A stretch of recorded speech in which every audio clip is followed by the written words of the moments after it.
Hello, good evening.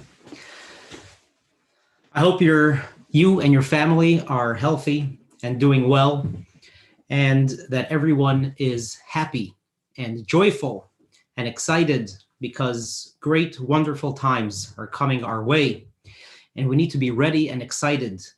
Mashiach is coming, and the world will be at peace and healthy once again very soon.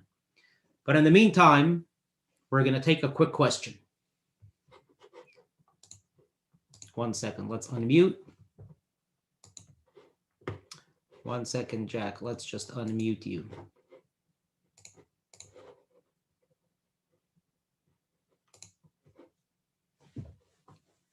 Go ahead and unmute yourself. I'm reading a There you book go. now by Yes. the Rebbe called From Exile to Redemption. And what it is quotes from different speeches that he said. It wasn't a book that he wrote, it's everything that he said. Now, what he's saying is we are so close to redemption. It's not like we're even past the point where it can stop. It's really, we're headed right towards it. Now, there's a lot of people that have to do a lot better to get us there, but redemption is, as you just said, redemption is, it's a real Chabad thing, I think, because I don't think any other, even in modern Orthodox, I mean, you're not talking so much about redemption coming, but the Rebbe said we're really that close to being to redemption. Absolutely. That's not a Chabad thing. It's a Jewish thing. Mashiach is a Jewish concept. It's not something the Rebbe invented. It's something that Jews have been waiting for and believing in since the beginning of Judaism. It's a fundamental in one of the fundamentals of the Jewish faith is Mashiach. But the Rebbe did bring it kind of and make it a relevant modern topic, that's for sure. So yes, absolutely. And we should be excited about it and looking forward to it. That's part of the faith in Mashiach. And it should have an effect on us every day because we know that good times are coming, and good times and healthy times and blessing and peace and prosperity for everyone. So these are all, of course, utopian ideas, but really Mashiach is that very concept of making that unachievable utopia an actual reality and doing it properly, not just on paper as previous societies have, but making it real. So anyway, let's jump into our topic. I will just set everyone to mute so that we can hear. And all right. So a brief recap of the things we've discussed in the past couple of weeks, and we'll then jump into what we're up to and continue. So from the very beginning, we are discovering the path on how to make the aspects and the precepts of the Torah close to us and relevant to us and possible for each of us to achieve. Possible for each of us to achieve. So the Alter Rebbe, the author of the Tanya, says, how is this done? So the Alter Rebbe says, well, actually, you have a soul. That is every single Jew. We have a soul. It's a part of God, a piece of God. And the Alter Rebbe, more recently, in the recent chapters, calls it the hidden love, the natural connection that we have to Hashem, to God. And the Alter Rebbe says that if we are able to tap into that neshama, to that soul, whenever we need it, then we will also be able to tap into the true reality of godliness that's present with us all the time, every single moment of every single day, and tap into that reality and feel it and experience it every single moment. That is the surest way to make sure that we will stay away from anything that is bad, that is negative, or that is wrong. And of course, we will always be able to make the right decision and head in the right direction and do good things and proper things and mitzvahs because we're feeling God's presence. Essentially, the Alter Rebbe is saying, what is the reason that anyone would do something wrong, if we want to use a simple example, it would be like children, in kindergarten. When the teacher isn't looking, that's when, Johnny sneaks and gets and does something that teacher says he's not allowed to do. As long as the teacher is there, everyone's behaving perfectly. And of course, it's a silly example, but if you think about it, that's pretty much how we adults are as well. There are things there are the way that we behave when we know we're being watched, when we're being recorded, when people are present. Depends on the type of people, on the kind of people. And our behavior always adjusts and depends based on the circumstance and based on who's in the room or who's present. Then when we're alone, there's a different kind of behavior. I'm not saying necessarily that it's bad or good, it's different. So we do adjust ourselves based on, who our audience is, to put it mildly. Essentially, the same would be in Judaism, in our relationship with God. When we feel God's presence, when we feel inspired, when we feel motivated, when we feel holy, when it's a special time, when it's a holiday or Yom Kippur, for example, or if we're just in synagogue, some people feel very spiritual and emotional just on a regular Saturday, Shabbos, or a simple holiday, or maybe even during the week when they come to synagogue and they're praying or they're hearing the Torah being read, or even perhaps during a speech or a sermon, and they feel uplifted and inspired. They feel, godliness is real, essentially. And what happens then is that they feel they want to do the mitzvah. They want to do something good. And if in that moment you will come to them with their most darkest, if you will, the darkest secrets and say, here, you can have it. It's free on a golden platter. Go ahead, take it. They'll say no, not because someone's watching, but because they feel God's presence close to them. Because they feel Hashem is there. Not that God is watching, oh, you better behave. That's not the point. The point is I feel a closeness to someone who I know loves me and whom I love back, and that this behavior will upset the relationship. And therefore, I will stay away from this negative behavior. That is exactly what the Alter Rebbe is saying. When a Jew could tap into this neshama, to the soul, to the hidden love that we have, then that will be a constant ability, something that's there constantly that we can tap into, that will help us stay away from bad and always do good. The question is, of course, how do we tap into that? How are we able to tap into that? How are we able to feel that constantly?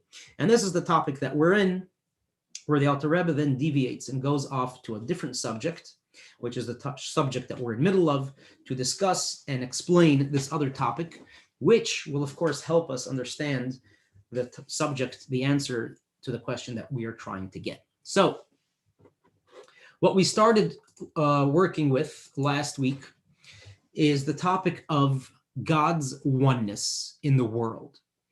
So essentially, to kind of give a preview of the direction that we're headed in. If we want to experience closeness with God, we need to bring God close to us. Essentially, if I want to be somewhere, I need to get there. Or if I want something to come to me, I need to bring it to me. It would be similar like the geography that separates us between people or places. And we either need to get to where we want to go, or we want to get the thing that we want close to us. There's a geographical space, and we need to eliminate that space by traveling some sort of distance. The Alter Rebbe says God is geographically, physically, materially, spiritually, emotionally already close to us. The only distance that truly exists is intellectually. It's an intellectual space that exists between us and Hashem. Essentially, what that means is I don't feel God's closeness because I don't know what God really is. I mean, I can feel another person's closeness because I know what that person is. I know what our relationship is. I understand what our relationship is. I understand if they're far or they're close. I can see them. I can feel them. I can talk to them. There's lots of senses, there's lots of ways that we can communicate and that we can experience each other. How do we experience godliness? This is, a trick for the ages. How are we able to experience godliness? And this, the Alter Rebbe says, can be done intellectually. So the only space that truly exists between us and God is the intellectual space. And this is not talking about who's smarter or who has a higher IQ or a lower IQ. It's not the kind of intellect we're discussing. We're talking about a simple intellectual knowledge, an intellectual closeness. Not so much do I believe in God, because we're taking obviously we're taking it on as a premise that we do believe in God at this point in the conversation. Certainly there is a faith in God. We believe God exists. The question is, what is God? Where is God? How close is God to me? How much of a difference does God make to me in my life? How much of a difference do I make in God's reality? So the Alter Rebbe says, if we can create an intellectual closeness, which means if we can study and understand what is God, then we are able to get intellectually close, which then brings us closer to the goal here, which is, I can get close to God, which means I can now tap into that reality. I can tap into the closeness that I have with God. I can tap into the love that I have to God and that God has to me. And then there is the constant inspiration and motivation to always do the right thing and never do the wrong thing. So how does that work? So the Alter Rebbe says it's as simple as it is complicated. So we're going to take it a couple, one step at a time. It's simple, it's complicated and deep, but it's really simple. How do we discover God? God gave us tools to discover him. God is infinite, and God really isn't discoverable. It's not possible. I mean, Judaism itself defines God in a way and says that whatever it is that we discover about godliness and what we know about godliness, then it automatically disqualifies that from being God, because God is infinite and there is no way for infinity to fit into a finite mind, a human mind. It's impossible for a human being to understand God. Nevertheless, God wants us to understand him. God wants us to be close to him. How is that possible? Well, he gave us the tools, and those tools are our very selves. As it says, we were created in God's image. So if we examine and look at ourselves, we can then understand ourselves better, and then by way of metaphor, interpret and figure, okay, this must be how godliness operates as well. And that creates a closeness to understanding godliness. And then also the world. If we discover the world and we look at the world and use the world as a metaphor, then we can also discover the world's creator, the world's author, the world's master. Essentially, you can discover God through discovering ourselves and through discovering the world. What part of the world are we going to be discovering? We're going to be discovering the very, very origins and beginning of the world, which is, how did God create the world? Now, we discussed this, we started at least discussing it at length last week.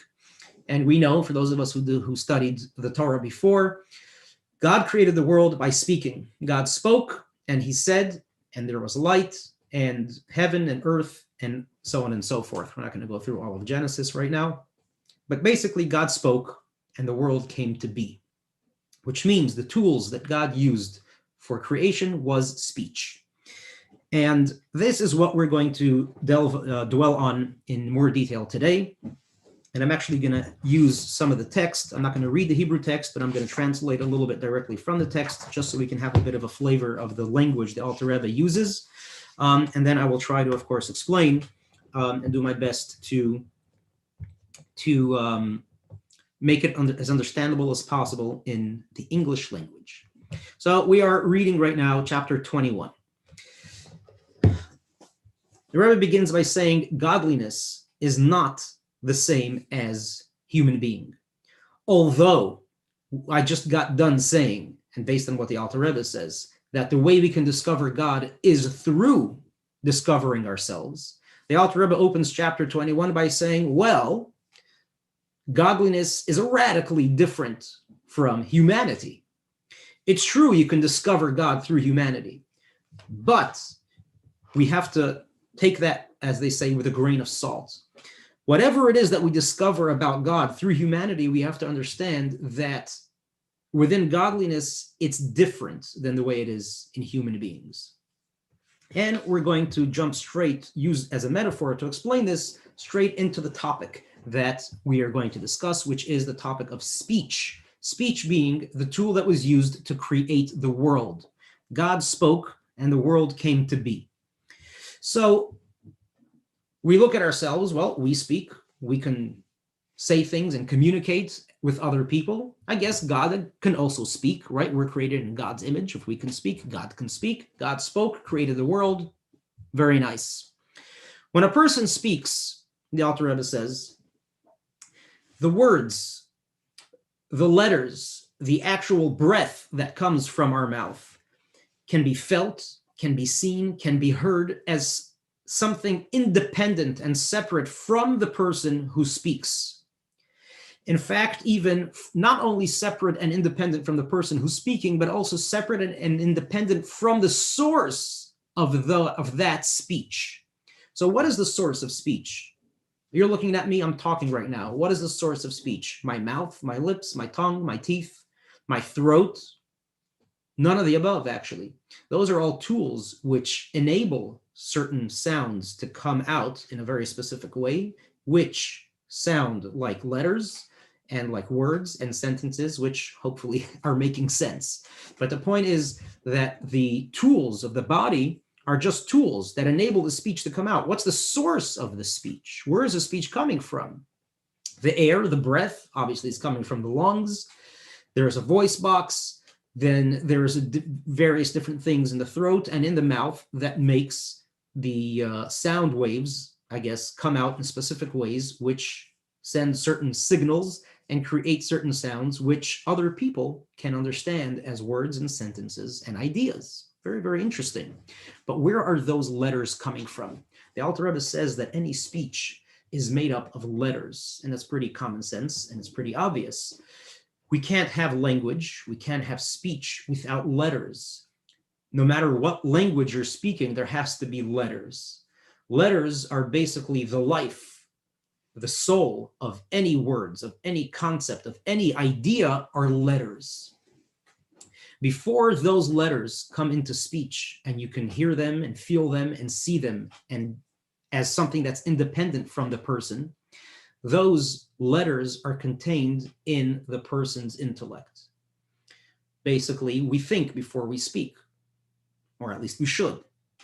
But even for those of us who don't think before we speak, the letters that we speak that come out of our mouth, those letters are still processed through our intellect before they come out of our mouth, before they're spoken. There's always letters. If you don't think about what we say, that process happens very quickly. And usually that's not a good thing. We should always think before we speak, as I'm sure Mama always told us. Think before you say something, right? And if you have nothing nice to say, don't say it. How do we know we have nothing nice to say? How do we know what we're about to say? Because what we're about to say is already in here. It's already in the mind. Those letters have already been formed. Those letters are on an intellectual level. They're right now the intellectual language. At some point, there's a process, again, that can happen very quickly, and they can go straight. I'm using my hand language, but obviously it's different. It's going from the mind, and then it goes straight out into physical words that could be heard by someone else, that could be measured. The breath could be felt. It could even be seen, perhaps, if looked with the proper apparatus. And it becomes something very independent from me.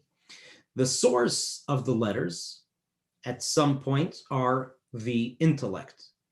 That's where those letters, those thoughts, those ideas are coming from the mind. In the mind, they are letters. Those letters then go out and get separated from me when I speak them. But when the letters are in the mind, they are one with me. They are part of me. They're in my mind. They can't be read, seen, or felt by anyone or by anything. My ideas, my thoughts before they're spoken are exclusively my own, and there's no one that can take them away from me until I speak. Once I speak, those letters are gone. That idea has escaped me and it'll never come back into me. It's out. Cat's out of the bag, as they say. Or I spilled the beans. And once you spill the beans, you can't put them back in. They're gone. That's the nature of the spoken word. The word that is thought, the intellectual word, that bag is still closed. The beans are still in. And they're only for the person who is thinking. No one else can hear them or feel them or see them. But there is yet a deeper source for the letters. Letters don't originate in the mind. Letters don't originate in the intellect, the Alter Rebbe says. Letters actually originate in the engine of the human being, the engine that gives us life, which is our soul. So we're saying words obviously don't originate in the mouth or in the throat or in the lungs or anywhere else. Obviously, letters and words and ideas come from the mind. That's pretty obvious. And if we think about it, it makes a lot of sense. But where are those ideas coming from? Essentially, my mind, my intellect, is just as much of my physical existence. My mind is just as much of my body as my mouth is, or as my throat is, or as my voice box is, or as my lungs are. Essentially, those same tools that we talked about before, the tools of speech, which create speech and enable me to communicate verbally and create physical words that other people can hear and understand, those are tools of my body. They're not the source of words or letters or ideas. The Alter Rebbe says the mind is also not the source of ideas. The mind contains ideas. The mind is also part of the body. The mind is part of the machine. It's also another tool. It's not a tool for speaking. It's a tool for thinking. That's what the mind is. The mind contains letters. The mind can process letters and ideas infinitely, if that can even be said, infinitely faster than when we speak those same words and same ideas. But the mind is just another tool. What's the source for the ideas? How does the mind have the ability to think and generate concepts and ideas and think about them and discover new ones and have questions and then have answers, make intellectual equations back and forth? Where does the mind have the power to do that? So the Alter Rebbe says the mind has the power to do that because the soul has the power to do that. And we did discuss this at length also in previous, much earlier chapters in Tanya, for those of you who were present, that the body itself, and this is true with regard to any skill or any power that the body has, regardless if it's intellectual, which is obviously very powerful, or the simplest bodily function, the simplest movement of a pinky, the most insignificant thing that a body can do or does, from vital all the way down to the simplest and nonsensical and not necessary function, the body itself has no power of its own. The soul is what has the power. The soul is what's truly alive. And the body functions as a result of the abilities and skills of the soul. The soul essentially can do anything. The soul essentially is infinitely powerful. And when the soul encloses itself and lives through the body is able to express the powers of the soul. And that's how we can see and feel and smell and think and talk and walk and all of the other things, even internal organs that they do and function, things that we never even see or feel, but things that are happening inside of us constantly. All those things come from the soul, the power of the soul to act and to live and to breathe and to do all of the things that we do. So getting back to letters, where are letters and ideas coming from? They're all contained within the soul of the individual. They're all inside of our spiritual being, the neshama, the soul. The soul is generating these letters. The soul is generating these ideas. They are now processed by the mind, by the intellect. Then from the mind, as soon as I'm ready to speak, it goes into speech. They get those letters, those intellectual letters now transform into physical letters using the breath from the lung, the air from the lungs. Then there's the throat, the voice box, and other various ways that our mouth generates the sounds to create those letters and form sounds which we can understand, which can then translate into ideas and wonderful things that people can hear and understand. So getting back to this, letters, when I speak, and I'm using letters to speak, obviously, regardless of what language it is, I'm using letters to speak. I am essentially revealing not just my mind, not just my intellect, I'm revealing an extremely powerful part of my soul, because those letters that I'm speaking originate not only in my mind is processing them and generating them. Where are those ideas and letters coming from? Actually, they're coming from my soul. They're coming from my spiritual being. They're coming from who I am, my essence, my spiritual engine, which was never born and will never die, that exists forever. That's part of godliness. That's part of godly infinity. That's where those letters are coming from. So what happens when I speak? When I speak, I'm revealing my intellect, what I'm thinking of, but on a much more deeper level, I'm also revealing a power of my soul. I'm revealing of a part of the essence of who I am, the source of ideas and letters within me. And when I speak, I'm telling everyone, hey, look, this is part of me, and I'm sharing that with you. And the speech is so powerful when I speak, so powerful that I'm not just sharing part of my soul, I'm actually separating from that aspect, from that part of myself, and it's becoming independent from me.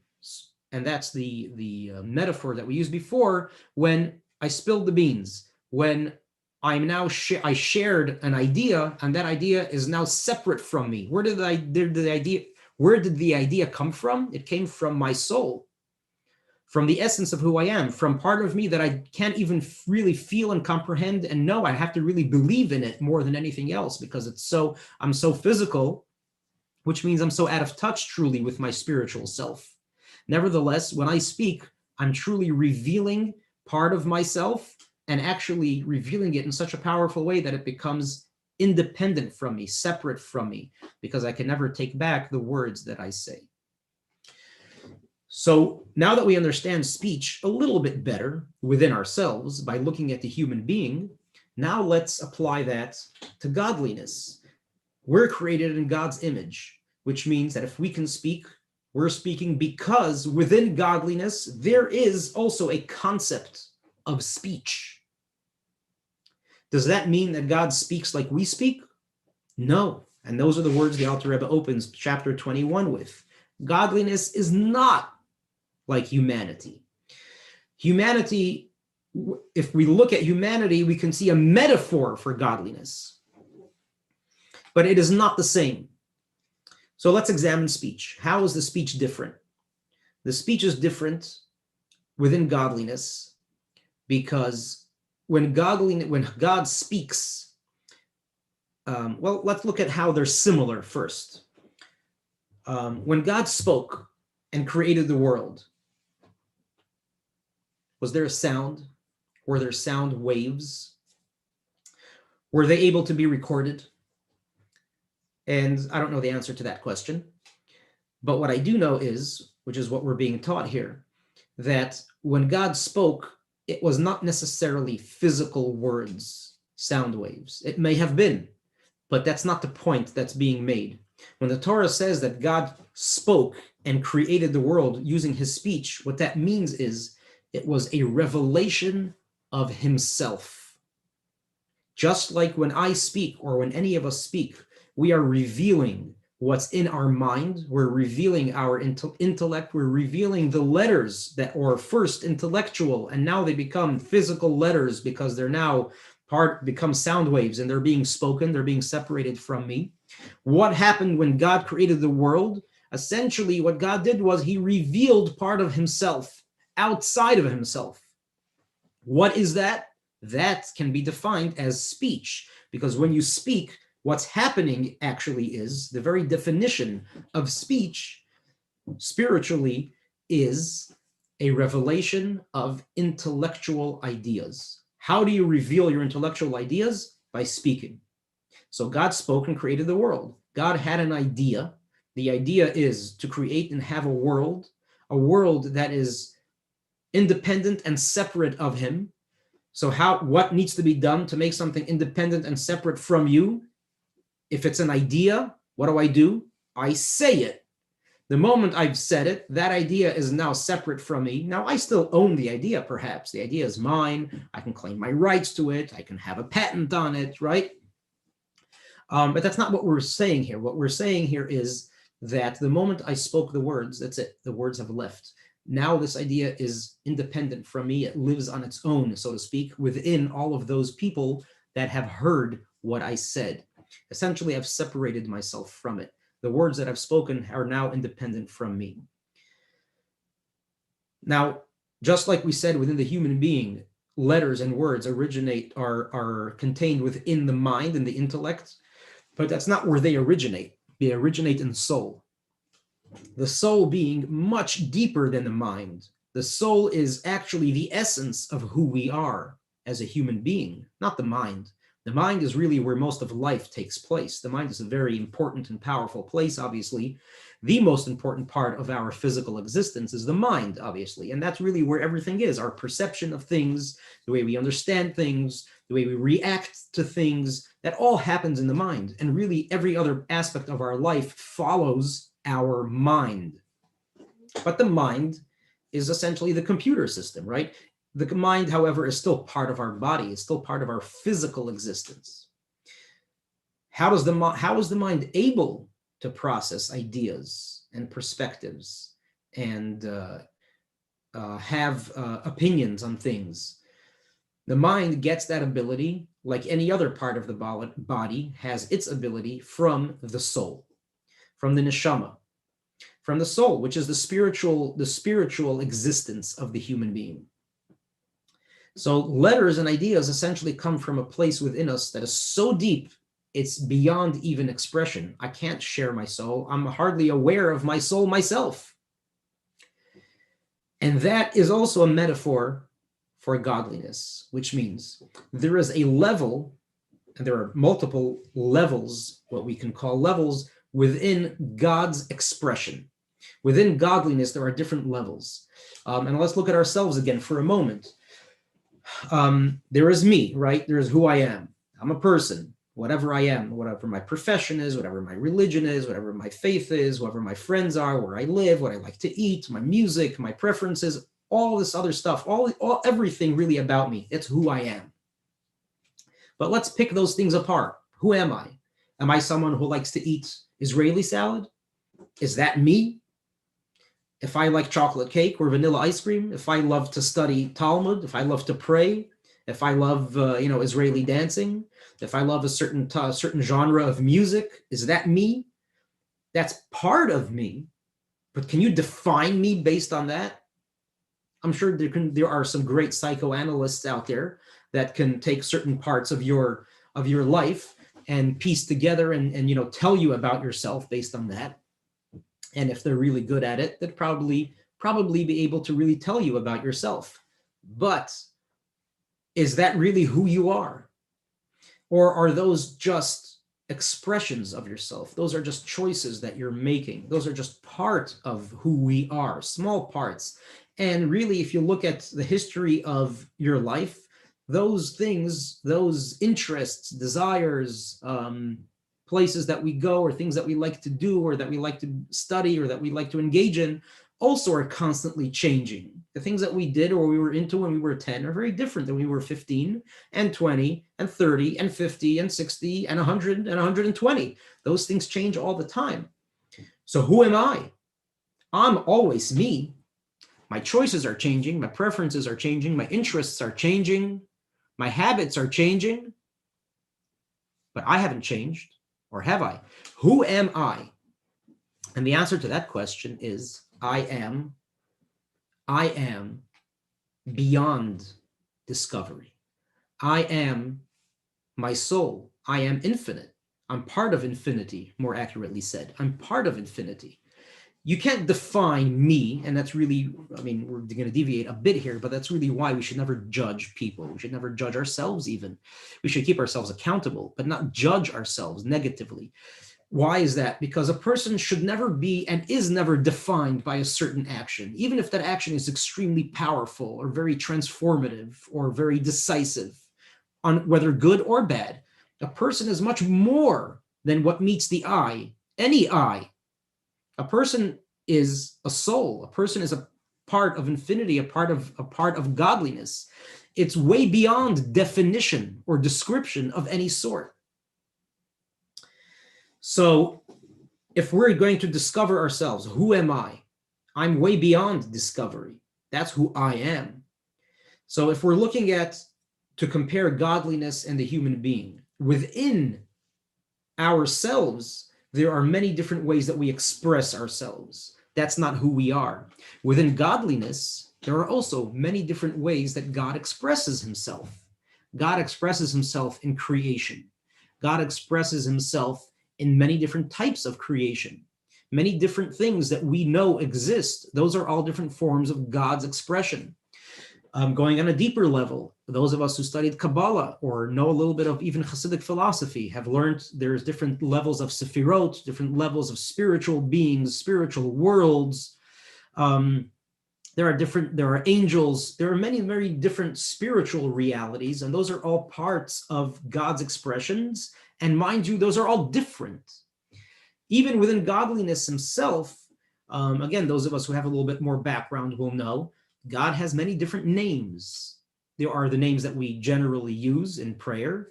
There's the names, the basic two basic names that we use that the Torah uses, which is Elohim, and then the letters of Yud and Hey and Vav and Hey, which we don't pronounce because we're not supposed to pronounce it. But those are just two basic names of God. There's the name that appears on the mezuzah, Shin Daled Yud, which has an aspect of protection, Shomer Daltot Yisrael, it stands for. There are many different names of God. And why are there different names of God? Because each name is a different expression. It refers to a different level within godliness. It would be similar to a human being, a person. A person could be a spouse, a parent, an employee, a manager. A person could be kind. A person could be mean, happy, sad. In other words, there's many different ways that we are. And by each way that we express ourselves, we're then called that thing in that moment. When I'm sad, someone will come in and look at me and say, hey, why are you so sad? Does that define me? Am I sad? Maybe right now I'm sad.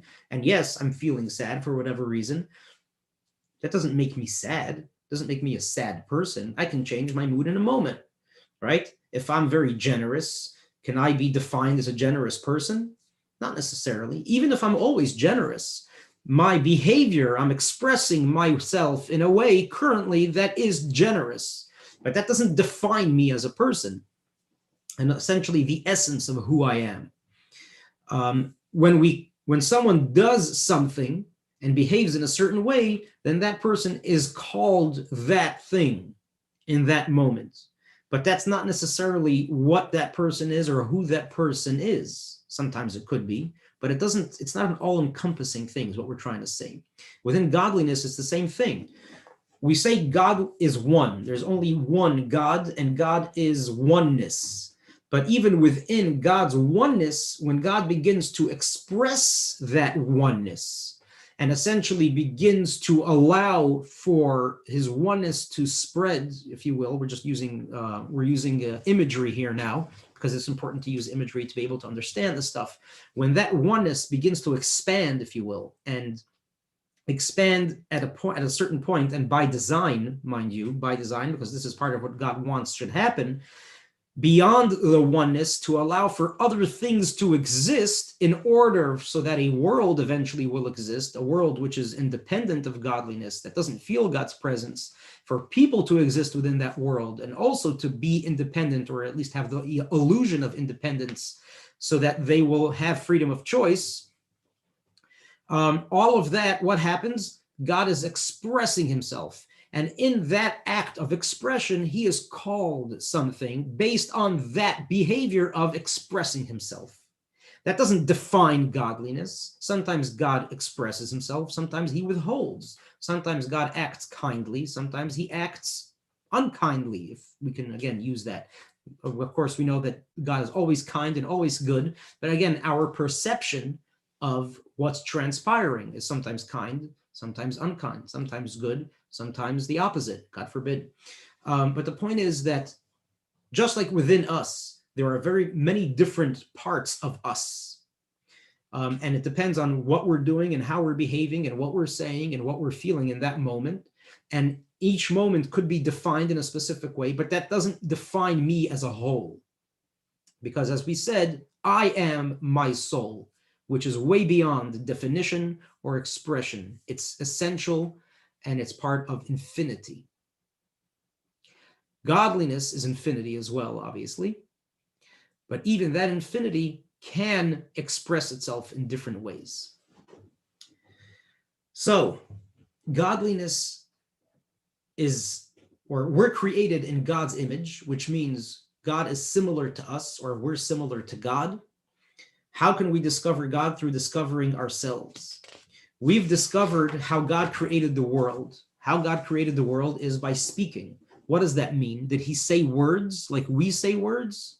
That's possible, but not necessarily. That's not the message that's being conveyed. What's being conveyed is that the act of creation was an extreme expression of self, taking the self, which is godly, which is infinite, which is way beyond any expression, way beyond any definition. Again, using as a metaphor, our soul. Think about that. Think about that now, that God is made up of something similar. That God is also, there's an aspect of godliness that's infinite, and that's the essence of infinity. That's way beyond anything else that exists, even within godliness, any other type of expression, any type of definition, essential, pure, 100% infinity. That's the source of it. And then God expresses it. God reveals it in order to allow for something else to exist. That's the act of creation, which the Torah calls speech. Why does the Torah call it speech? Because in the process of speech, an individual expresses the very, very deeply rooted parts of their soul, those letters and ideas that come from our soul, and eventually then in the process from the soul to the mind, to the speech, and then outwards to the other individual. That's the process of revelation. So now we understand a little bit better what is the relationship between the world and God. Now we can try to sum things up a little bit, at least a little bit. And it's very, very beautiful, in my humble opinion. What's beautiful is that when we now look at the world, do we see stuff? Of course we see stuff. We see things. We see whatever is in front of our eyes. That's what we see. And we're thankful for our eyesight, of course. But what's the stuff that we see actually made of? What is it? For a person who is faithful, for a person who believes in God, and that the world was created by God, and now understands a little bit what the process of creation was. Essentially, the world is like God's speech. The world is one with God. The world is a revelation, not just of God's intellect, which even intellect is a very, very powerful part of the self, as we know based on ourselves, that intellect is very close to us. It's very private. It's very personal. It's very, very concealed from anybody else. It's just for me. So even on the intellectual level, if the world is just a revelation of God's intellect, that's also pretty good. But the Alter Rebbe says, no, that's not it. The world is a revelation of God's infinity, which is beyond revelation. It's the part of godliness. It's like our soul. It's beyond any expression. It's beyond any revelation. It can never be described. It's infinite. It's one, and that's not something we can ever even understand. That's what the world is. And so essentially the Alter Rebbe says, when we walk outside and we see the big, beautiful world that God created, or even when we're sitting in our kitchen and all we see is our walls and our cupboards and our sink and our dirty dishes that will be washed soon. What is all that stuff? It's godliness. It's not just godliness. It's infinity. It's a revelation of the part of godliness which is so infinite that it's beyond any expression. That's what it is. It's the spoken word of God, which means that it's a revelation of God's essence, of God's infinite existence, which again is beyond any description or any kind of understanding. And so now we understand how God's speech is similar to our speech. Essentially, our speech is a revelation, so too is God's speech a revelation, and that's how the world came to be. Before we move on, we can then again jump ahead a little bit and try to see the end goal. The end goal is to create a closeness between us and God, an intellectual closeness. Again, bearing in mind that a fundamental concept in Hasidic thought is that every Jew is already close with God, not just close, but one with God. Essentially, that's the neshama, that's the soul. And the soul is who we are. The body is just a vehicle, just a tool, just an expression of the soul, but the soul is who we are. So granted that we are already close, we are already one, there's already a relationship, there's a deep love, there's a deep connection, there's a very, very powerful connection there, but we are completely unaware of it. We're perhaps taught it in school, we're taught it at synagogue, in Hebrew school, the rabbi talks about it all the time, we even begin to believe it, it's very nice, but how many of us can say, I feel it? And even if you can say, I feel it on Yom Kippur, I feel it, when I pray, I feel it when I put on talis and tefillin, I feel it when I say Shema, I feel it when I study Torah. That's already, I would personally say, that's already a very high level, and that's great. But do we feel it all the time? Probably not. Those of us who feel it all the time is what we call a tzaddik, a perfect person, someone who is truly 100% observant and religious. There are very, very few people like that. Those people are holy. Those people are special. Those people are the exception to the rule. Most of us, simple folk, simple people, we don't feel it all the time. But the Alter Rebbe is insistent and says that every person could feel it all the time and should strive to feel it all the time. And in fact, that is the recipe to success in life. Not just religiously and Jewishly, but in general, a recipe to succeed in all aspects of life is to feel God's constant presence and closeness to the world and to us and in our lives. In fact, the world and us and our lives and everything in it is not just close with God, it is godliness. It's an expression of God's infinity. That's what the world is, because the process of creation was speech. Speech is a revelation of the intellect, which comes from the soul. Speech is a revelation, God's speech is a revelation of God's intellect, which is a revelation of God's infinity, which is like our soul. It's beyond description, it's beyond revelation, it's beyond expression, beyond definition. It just is. And that's what the world is.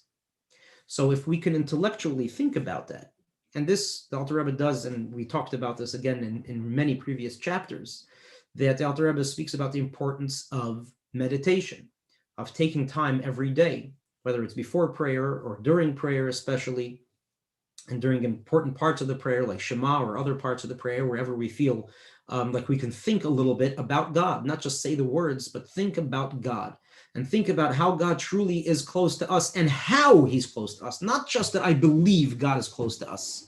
And this is something that's unique with Chabad philosophy. It's not just telling us what to believe.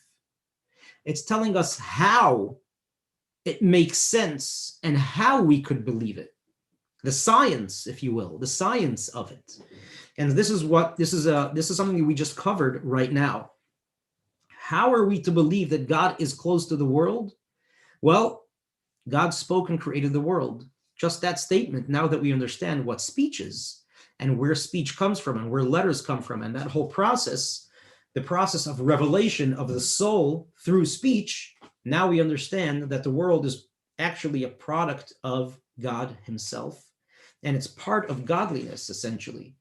That should really move me to handle and to appreciate every single thing that I have and that I come in contact with in a completely different way.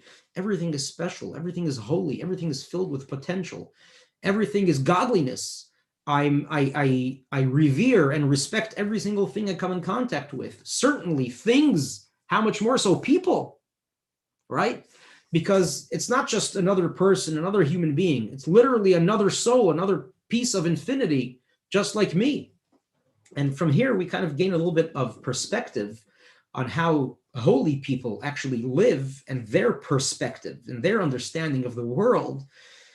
It's not just that they're holy and they're living up there in a different reality and they don't care about, chocolate cake and roller coasters.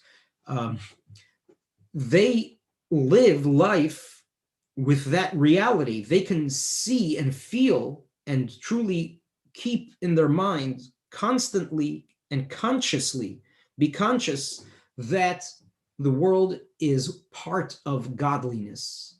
The world is part of infinity. And it's not just stuff that's out there. It's literally God in another form, if you will, in a form where God allowed himself to express himself, allowed himself to kind of extend further beyond his oneness and allow for this other stuff to exist. But it's not other stuff. It looks and seems like other stuff, but it's still part of godliness. So I'm not sure if no one's really asking any questions, so I'll ask the question because the Alter Rebbe asks the question in order to proceed. Hopefully, some of you have been kind of questioning what we've been talking about here, because although I hope it all sounds very convincing and makes a lot of sense, and hopefully is also inspiring, but really there's a lot of problems with what we're saying. There are a lot of holes in this theory. And the biggest hole, if you will, the biggest hole is God isn't similar to the human being. As chapter 21 starts off, God is not similar to people. There is a metaphor. We can understand godliness a little bit by understanding ourselves, but that doesn't mean that it's the same. So when we say the world is part of godliness or is an extension of godliness, that itself is very problematic. It's problematic because if God is infinite, there can't be anything else outside of him. There can't be a world. It simply is a physical impossibility. If there is an entity that's infinite, and let's think about what infinity truly means. Infinity is not a horizontal 8. That's a symbol for infinity. Let's just be very, very specific here and use a little bit of Jewish logic and Jewish way of thinking, which really takes a concept and defines it in a very true and simple form beyond flowery stuff. What is infinity? If there is an infinite existence in the world, and I will ask you, is there an infinite existence in the world? And I think most people will say, yes, there are infinite existences in the world. There are things out there or right here that are infinite. And what are some examples that we give for infinity? Time, numbers, space, just to mention a few off the top of my head. But Judaism, and certainly Kabbalistic and Hasidic philosophy, would vehemently disagree. Numbers are not infinite, neither is space, neither is time, neither is anything else that we call infinite, that we are aware of. It's not infinite. Because to be truly infinite, it has to be infinite. which means there is no beginning and there is no end. Numbers, while they can go on forever, truly, they could, and that's why many people call numbers infinite, but numbers aren't really infinite because numbers begin. Numbers have a start. And the argument I hear then is, well, you can go minus numbers. You can go infinitely in the red, infinitely minus, right? You can go infinitely up, you can go infinitely down. So numbers are infinite. Okay, good answer. But my question to you then is, well, are numbers really infinite? Numbers are numbers. Numbers are not apples. Numbers are not chickens. Numbers are not trees. Numbers are not oxygen. In other words, it's one thing. That thing may go on infinitely, but that doesn't mean that thing is infinite. Infinity means it's infinite in all aspects, in all directions, in all definitions. Infinity, it literally is everything, everywhere, and all the time. Is space infinite? Yeah, so you'll tell me you can go on in space forever. And that may be true. I'm not arguing with that. Space is not truly infinite, however. And the reason for that is because you can measure space. You can measure geographic space in space. The measurement is very, very large. Perhaps we measure space in light years. We don't measure it in inches or in kilometers. We measure it in light years. We measure it in huge, vast numbers, the distance of certain stars or certain planets. Not all planets, of course, are light years away. But the point is that space is very, very vast and very large, so large that we have a special metric, a special system unit of measurement, which we call light years, which is very, very big. That doesn't make space infinite. My friends, let's think about what is the definition of infinity. Space is just open space, and you can go on and on and on forever. But space isn't everything. There's plenty of other things out there that exist that are not space. So while space can go on forever, that's not the properties of infinity. So let's truly get a better understanding of what infinity is. Infinity in Jewish understanding is something that has no beginning and something that has no end. And even with space, actually, we can say space begins or ends with planet Earth, or whatever planet you're on at that point in time. Or the planet is in space, perhaps, but you're starting to measure from where you are out into space. So it does have a beginning, however you look at it that way. But even if you want to say that it really doesn't have a beginning because everything is contained within space and it's all one big infinite space and there's a bunch of stuff in that space, okay.